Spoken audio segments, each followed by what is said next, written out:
at seclosounds.org for a choice of players. Via TuneIn Radio at www.tunein.com, search for Seclo Sounds and listen online or download the TuneIn app. You can download the Seclo Sounds iPhone app from the iTunes App Store, and you can listen to us on demand at our replay page. You're listening to the John Guinn Travel Show on seclosounds.org. Travel news still to come. It includes a story about a free train service from London to an airport, or from the airport to London, for children. Find out which airport later on.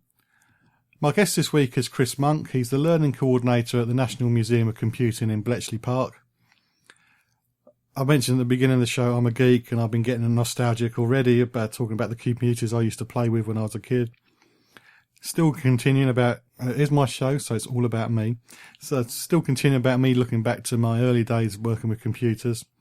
I used to write programs at computer science at school. The school didn't actually have a computer to run the programs on, so we had to code them, test them manually to prove they worked, and then they got sent off to the nearest college who had a computer, and they used to run the programs for us and send a printout back. Now, the program we used was Cecil. If people some of you who are of a certain age will probably remember Cecil. So I was interested to know whether I could actually go to the museum and see Cecil being run.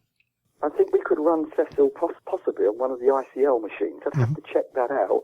I do remember Cecil myself, and as a teacher, sending material off to be processed and then sent back weeks later. So I'm going to write that one down, and maybe I'll come back to you and see what we can do about Cecil. Great, thanks. I probably won't be able to find any of my old programs. It would be interesting to see one working. Yes, and for our visitors, part of it is that sense of nostalgia. I always warn the children when they come round with a school teacher that they have to accept the fact their teacher's going to get ever so nostalgic about some of the machines. But of course, the kids are fascinated too. Fascinated by the technology, fascinated by the fact that young people back then would have done similar things, enjoyed using technology, but also they're keen to understand how to work them, operate them, even though they're relatively limited to their machines today. Back when the machines were quite limited, you had to be quite disciplined in your coding to make sure you didn't waste the resources you had. Do you feel that modern day programmers, because they've got so much resources to play with, they're not quite as disciplined? Well, that may be the case. Certainly when I show young people both the Harwell machine with its 1/3 of a kilobyte, and I say to them the scientists have got to do the design of an atomic reactor, of course they're all thinking, well, how could you do that in such little memory? And then when we have a look at the BBC, that's only got 100 times more. That's 32K to work in. So we often, certainly with more advanced students, talk about coding efficiently. Yes, we've got a lot more memory today, but of course our expectations go up accordingly. So although we have a lot more resources, we're asking a lot more. Back in the 60s, 70s, 80s, you were not looking at music video, and you weren't trying to browse the web and look at all the incredible things that we're doing today. So as the resources go up, our expectations go up, and sometimes so does the frustration when it doesn't quite work. So what are your opening times for the museum? We hope open from 12 to 5 on Saturdays and Sundays, but our opening times are often dependent upon volunteers. So I would always recommend people go to our website and double check what our opening times are. We do open for you to come in and have a look around, to browse. We open at other times for tours, and then over things like Easter and summer and Christmas, we open even more and try to get others to come in at different times. So I would always advise people to check our website, and then they know exactly what's going on that day and when we're open. Is it somewhere you can just wander around and have a look, or is it best to have a guide? Depends. I think some people, like in any museum, they like to browse and have a look around, and then maybe have a cup of tea at the end in our small shop. I think others love to get hold of a volunteer who can take them round and tell them the backstory to each of these machines. So we do guided tours, and we do obviously allow people to come in and browse themselves. sometimes if you browse, you might bump into a volunteer who can tell you more about a particular machine. So it's very varied. But if you're in a business and you wanted to, we often have corporate groups come in and have their training session, their meeting or whatever, and then as part of their visit, we'll give them a tour of the entire museum. So it's a lot more interesting than being in a boring hotel. Yes, I'd have to agree with that because, as I said, I'm slightly a geek. With the group visits, how far in advance do you really need to book them? Because obviously you can't have too many groups at one time. Yeah, we are always aware of the fact that Block H, this purpose-built computer centre, was designed back in 1940-something, so we're constrained by space. So we would always advise people to book it as far in advance as they can, even to get a provisional booking.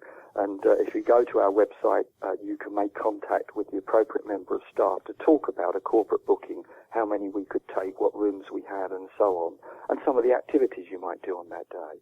But to give you an example, with schools and colleges and universities, we're full now, all the way through to the end of July. So the demand is there, but we always want more people to come and see, I suppose, a heritage site that's inside Milton Keynes. It's in Bletchley. It's not in Cambridge or London or California. We've got the world's first computer here. We've got the world's oldest. And we want our local community to be proud of that. And whether it's through a corporate group or as an individual, to come and have a look and see what amazing collection we have here. This is Seclo Sounds. Join us every Wednesday at 7 p.m. for 1 hour in the company of Harry and Edna on the wireless, exploring all aspects of the vintage scene and playing tip-top gramophone tunes. Harry and Edna on the wireless, Wednesdays at 7 p.m. on seclosounds.org. Jolly good.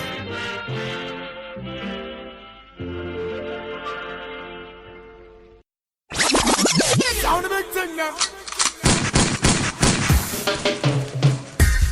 Hi, blessings to each and every one of you. Join me, Darren Hoy, with the Reggae Takeover Show for 2 hours of the finest reggae vibes, each and every Wednesday, 9 through to 11 p.m, here on Seclo Sounds.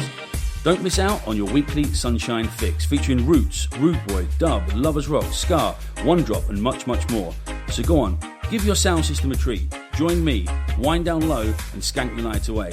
One love.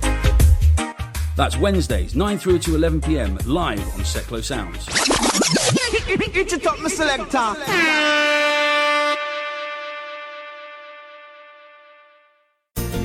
You're listening to the John Guinn Travel Show on seclosounds.org.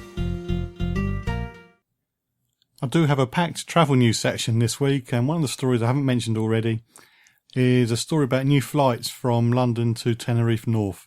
So if you fancy the more idyllic part of Tenerife, the less commercial, well, now you can fly to the airport at the north of the island, and you're going to find out more about that later. Coming to the end of my conversation with Chris Monk, the Learning Coordinator at the National Museum of Computing in Bletchley. We've done all about the basics of it and why the museum is around.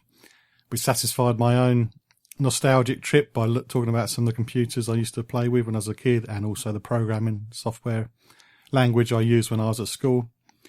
But so at the beginning of the show, I did say it's a school Easter holidays, and the National Museum of Computing does have a special promotions on over Easter. So now Chris is going to tell us what you can see and do over their Easter promotion. Over Easter Bytes, we call it Easter Bytes because we're trying to give people a taste of something extra in computing. So apart from seeing our normal collection, which is amazing in itself, we also do, for example, one of the big meeting room will be converted over to Lego with the EV3 Mindstorms Lego robots. We're hoping to have a few more robots this year, different little modern robots that you can compete with, build stuff with. We want someone's going to come in at one point with the Oculus Rift, this device that you put on your head and see a 3D world. We've got a range of activities, some for young, some for older students. And some of it will be about audio and sound, and it's scattered around the museum in between the heritage. We're trying to get people to think about today and possibly tomorrow and how technology's moved on, but more importantly, to have some fun. So it's really good for families. have a look around, learn a bit of history, but also get to play and try some different ideas. But please check the website. The program that's running from April 1st to the 12th will be updated daily. There's some information on the website already, and soon we'll be telling you what happens on what day, because it's a varied program throughout 12 days. Sounds a lot of fun. So what is the website so we can find out more? The website is www.tnmoc.org. That's the initials of the National Museum of Computing.org. And it explains on how you can try and volunteer on there as well, does it? Yeah, we're always keen to get more people involved, and I think some people get worried that they have to be very technical. In fact, we need to balance. We need volunteers that would perhaps come and learn a little and help us steward our visitors around the museum, just be around to man the museum, perhaps help out in the shop, perhaps just help us sell some tickets, or just generally chat with visitors. We need a wide range of volunteers, and if you think you might even be remotely interested, I suggest you come along and have a chat, have a look around and see how you could get involved. You might like to, if, for example, you very much like that Commodore 64, you might like to look after that machine and perhaps change its software occasionally and tell people about it, and that's good. We want a much broader range of people. Very interested in getting more younger people involved, and we need more women involved. Women have played a really important part in the history of computing, and we need to get more of those involved in what we present at the museum. Maybe this is going to be a tough question, I don't know, but what's your favourite exhibit? I have to say that because I work with school groups, that I stand in front of the world's oldest working electronic computer, which is the Witch. And every day I switch it on, boot it up, run a program and demonstrate it. And despite its lack of memory, I love it. It's an amazing machine to see, all the lights flashing, to hear the noises. And it's also incredible to think that human beings put this together to help them solve problems. I've got to put a plug in, though. At the other end of the museum, I love the BBC's computers, because when I see kids coding and getting the machine to do what they want it to do rather than what somebody else wants it to do, the look on their face that they've built something, it's working, it's a game, we can play it, is just amazing. So they're my two favourite bits at the museum, to be honest. Okay. So you're stuck in an extra one. I think everybody does that when I ask the question. Finally, are you Mac or PC? I guess I'm both. I have to be. One of the things I grumble about to my colleagues is that because I have to go over the whole museum showing young people everything, I just have to know a little bit about all the different machines. So at home, I've got both access to both Mac and PC, and I like each of them for different things. But I like the Raspberry Pi too, and I certainly like my old BBC computer. So I'm pretty passionate about computers. I wouldn't describe myself as terribly techie, but just to understand the history and what we might be doing in 10, 20, 30 years with this stuff is just amazing. And I want to share that with as many people, and certainly our local community. You can contact us or just keep up to date with travel news at facebook.com/John Guinn Travel Show. This is Seclo Sounds, your community radio station. If you'd like to volunteer some of your time and skills with Seclo Sounds, send an email to volunteers@seclosounds.org and let us know how you would like to be involved. MK Flyers Online, the fast and simple way to find any kind of business or service locally. Find us at mkflyersonline.co.uk or download the MK Flyers mobile app from your app store. MK Flyers Online proudly supports Seclo Sounds, community radio for Milton Keynes.